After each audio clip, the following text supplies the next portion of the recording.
Joining us now is Isa Farfan. She is a student journalist and a senior at Columbia's Barnard College. Thank you so much for joining us. I want to ask, from your vantage point today, what have you seen? Yeah, so I've been on the ground basically since 4 a.m. Actually, no, since before 4 a.m. I was out last night at 12:30 in the morning when students broke into Hamilton Hall, and I stayed until 4 a.m. I went home, woke up at 8, got back out again.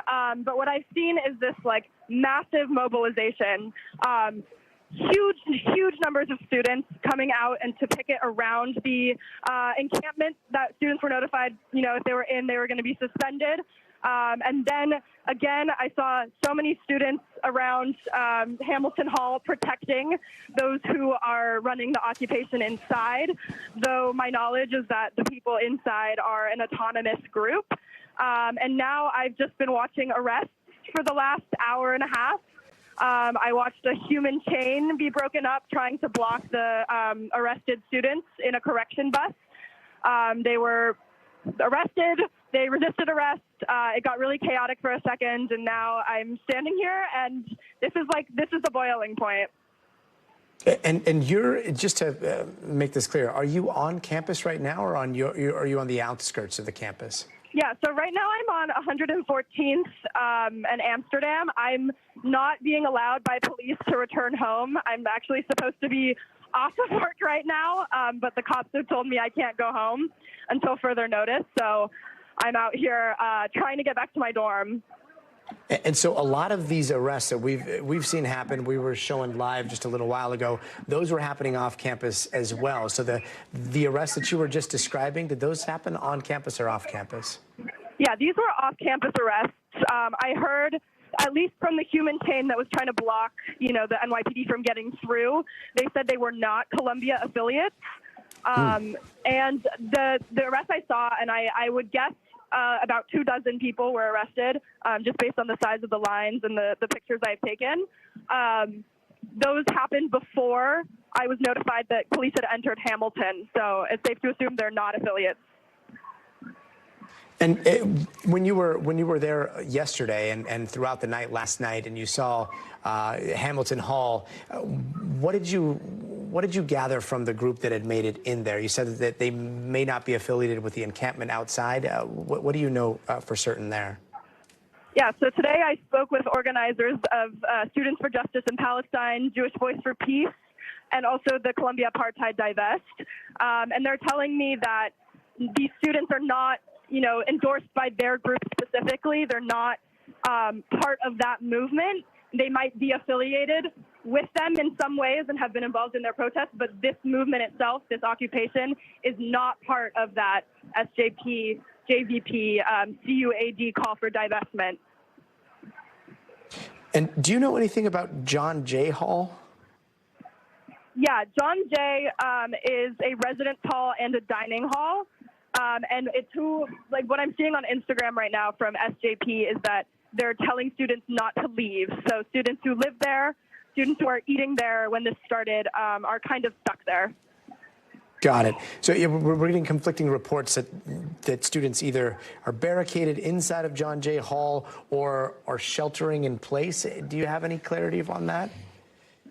From my knowledge and just the university communications, I would say that I am aware of only sheltering in place. I haven't heard about barricading, but the university has told students to shelter in place and says that, they could be subject to discipline if they do not abide by that.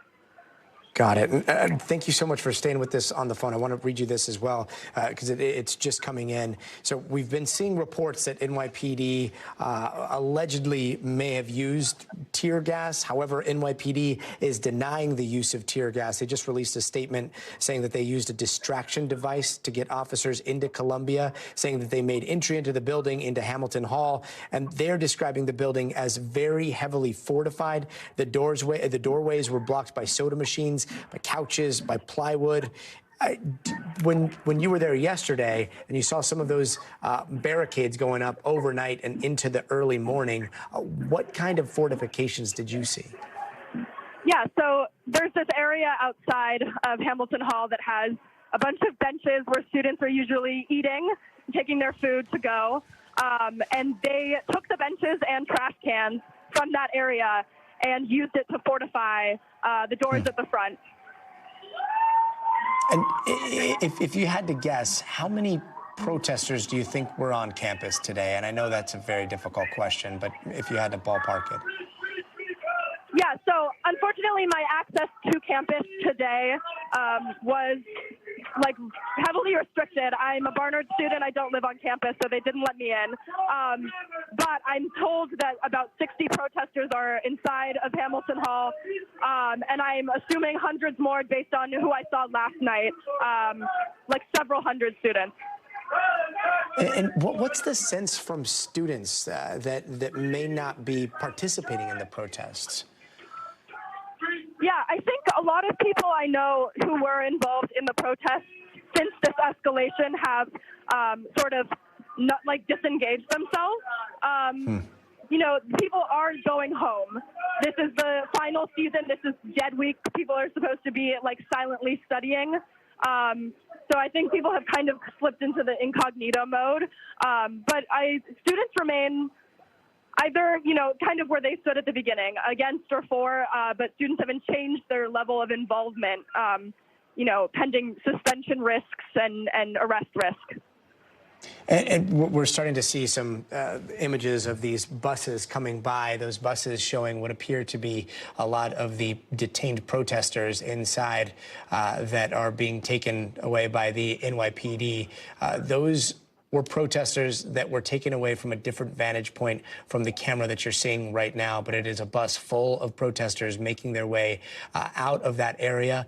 I do want to ask, when it comes to just student reaction to the police presence that we're seeing and this large police force making their way onto Columbia's campus after days and days of what looked like progress being made in talks. What's the sense from the student perspective? Yeah, I think, you know, students feel really betrayed.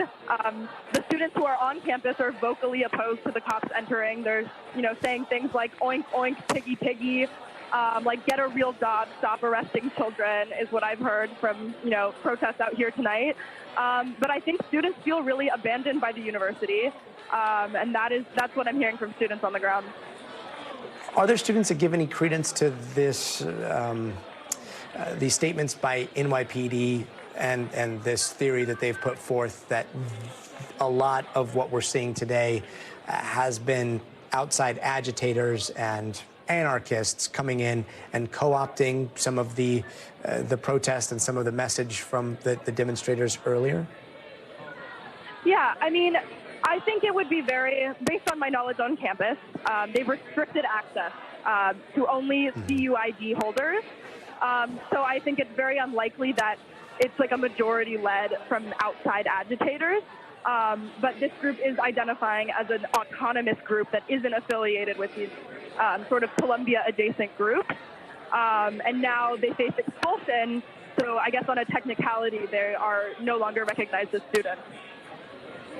Now, given the tension that you've seen, given the escalation that we're seeing tonight, and given just the passion of a lot of the demonstrators that we've seen, even if the campus is clear tonight, even if Hamilton Hall is clear tonight, what do you see happening in the next coming weeks? Yeah, I mean, in my own personal experience as a student here, and I'm about to graduate too, I cannot imagine any sense of calm coming back before graduation. I don't know if I'll have a graduation. This university is unrecognizable to me. I'm honestly like in awe and in shock constantly these past few days, and I honestly don't have the ability to imagine a campus that isn't, you know, surrounded by the NYPD and, you know, students fearing getting doxxed, and it's been this for months and months and months, and I think it's going to take serious effort from administration and whatever happens next to restore any sense of normalcy here. Do you have friends at other universities that are seeing what's happening at Columbia and worried about what's going to happen on their campus?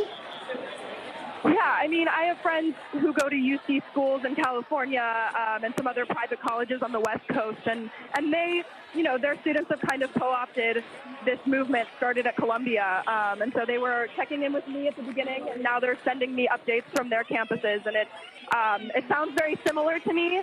I'm not too familiar with like the specifics of their movements, but the timeline is like Columbia is at the center of all of this.